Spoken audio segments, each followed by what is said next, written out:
गोपालपुर गांव में नीरज नाम का एक किसान अपनी बीवी विमला के साथ रहता था। उनके पास 2 भैंसें थीं, जिनकी मदद से वह खेती करता था। नीरज अपनी दोनों भैंसों से बहुत प्यार करता था और उनका खूब ख्याल रखता था।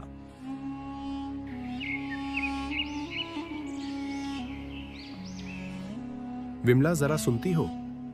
क्या हुआ? क्यों चिल्ला रहे हो? आज मैं खेत से देर से वापस आऊंगा। खेत से देर से वापस आऊंगा मतलब? हर दिन जल्दी तो आते नहीं हो। और आज तुम कहाँ जा रहे हो जो देर से लौटोगे?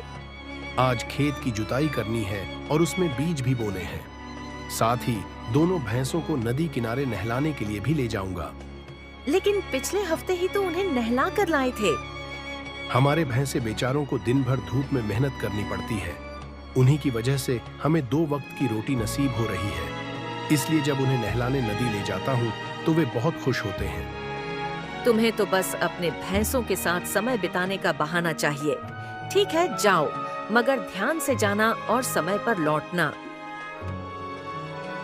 नीरज अपने दोनों भैंसों को लेकर खेत की ओर चला जाता है। खेत पहुंचकर वह जुताई में जुट जाता है।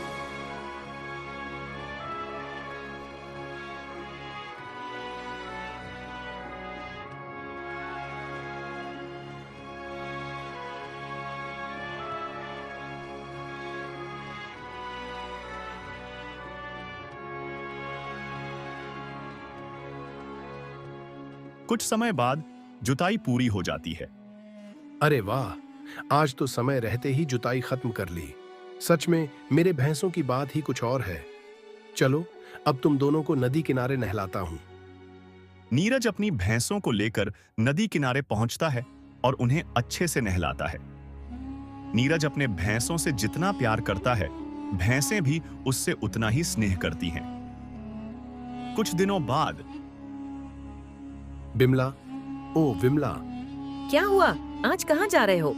आज का दिन हम किसानों के लिए बहुत खास है। ऐसा क्या है? मैं कुछ समझी नहीं। कुछ दिन पहले हमने खेत में बीज बोए थे और अच्छी बारिश भी हुई है। लगता है अब बीज अंकुरित हो गए होंगे। वही देखने जा रहा हूँ। अरे, ये तो बड़ी अच्छी बात है। मैं भी तुम्हारे साथ चलूंगी। मुझे भी देखना है कि फसल कैसी हुई। फिर नीरज और विमला दोनों खेत की ओर चल पड़ते हैं, मन में नई फसल को देखने की खुशी लिए।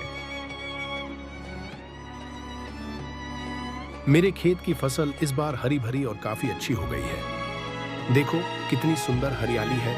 मन करता है कि दिन भर इसी को देखता रहूं। वाकई इस बार की फसल पिछली बार से कहीं ज्यादा अच्छी लग रही है। मुझे तो लगता है कि इस बार हमें फसल का अच्छा दाम मिलेगा। तभी जमींदार आता है। नीरज, तुम्हारी फसल बहुत अच्छी हुई है। सुना है इस बार गांव में सबसे अच्छी फसल तुम्हारी ही हुई है। जी जमींदार साहब, आपने सही सुना। इस बार की फसल वाकई बहुत बढ़िया है। नीरज, तुम्हारे खेत के पास मेरी 20 एकड़ जमीन है। क्या तुम उस जमीन में खेती करना चाहोगे? जितनी भी फसल होगी उसका आधा हिस्सा तुम्हारा होगा और आधा मेरा। 20 एकड़ जमीन? जमींदार जी, क्या आप सच कह रहे हैं? हाँ, मैं सच कह रहा हूँ। मुझे तुम्हारे काम पर पूरा भरोसा है। ठीक है, मुझे यह सौदा मंजूर है। मैं आपकी जमीन पर खेती करूंगा। नीरज जल्दी से घर लौटता है और अपनी पत्नी से बात करता है। विमला, मैं फसल बेचकर जल्दी लौट आया और अच्छा दाम भी मिला। जमींदार साहब आए थे। उन्होंने मुझे अपनी 20 एकड़ जमीन में खेती करने का प्रस्ताव दिया। अरे बाप रे, 20 एकड़ जमीन पर खेती! अब तो हम बहुत पैसा कमा पाएंगे। हाँ, लेकिन इतनी खेती भैंसों से नहीं संभलेगी। तो क्यों ना हम एक पुराना ट्रैक्टर खरीद लें? तुम सही कह रही हो। ट्रैक्टर से काम आसान हो जाएगा। अगले दिन नीरज एक पुराना ट्रैक्टर खरीद कर लाता है। विमला उसे देखकर खुश होती है। अरे वाह, अब तो काम और भी जल्दी होगा। कुछ दिनों बाद भैंसों का काम लगभग खत्म हो जाता है।